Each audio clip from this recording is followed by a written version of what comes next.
इतिहास का सांगतोय? कारण येणाऱ्या नवीन पिढीला आणि येणारे नवीन नेते आहेत, महानगरपालिकेमध्ये नगरसेवक आहेत, नवीन-नवीन नगरसेवक येतात. यांना हा इतिहास माहिती असावा, की महानगरपालिका कोणी घडवली, का घडवली आणि कशी घडली? महापौर पूर्वीचे कोण-कोण होते, त्यांचा इतिहास काय? हे नगर घडवण्यात त्यांचा इतिहास हातभार काय?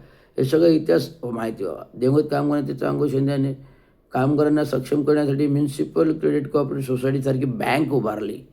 4 मजल्याची बिल्डिंग 1970 मध्ये बांधली आणि तत्काळी त्यांनी त्या मंत्र्यांच्या हस्ते उद्घाटन केलं. मला वाटतं 70 म्हणजे मी फक्त 5 वर्षाचा होतो. त्या कार्यकालात बाबांनी ही इमारत नातू परांजपे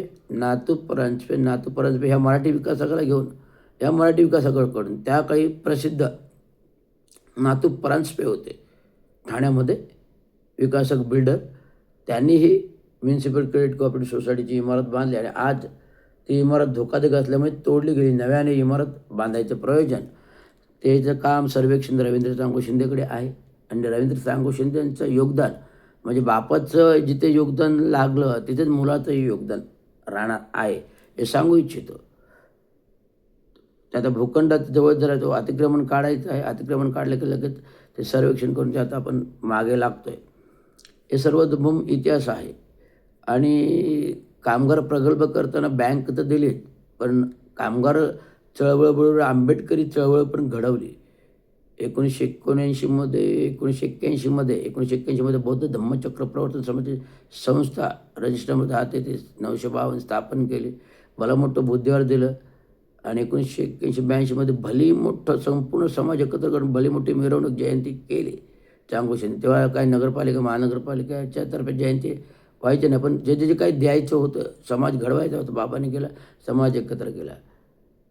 सफाई कामगारांच्या मुलांना शैक्षणिक धोरणासाठी महानगरपालिकेने कपडे योजना लागू केले. कपडे, शाळेचे ड्रेस, युनिफॉर्म आणि शाळेच्या वह्या पुस्तकं सफाई कामगारांच्या मुलांना मिळायचे. ते आम्ही त्या सफाई कामगारांच्या पुस्तकांवर वह्यांवर आम्ही शिकलेलो आहोत. आम्ही इंजिनियर झालो गटारावर बसून. असं धुरंधर काम आहे आणि त्यामुळे त्याचं धुरंधर काम असलेल्या चांगो शिंदे यांच्या कठीण प्रसंगी त्यांनी आपली मुलंही शिकवली. 4ही मुलं अधिकारी बनवली. त्यातील मी एक आहे कार्यकारी अभियंता आणि त्यांचंच कार्य घेऊन मी पुढे चाललेलो आहे आणि धुरंधर कार्य करत आहे, समाजाचं कार्य करत आहे.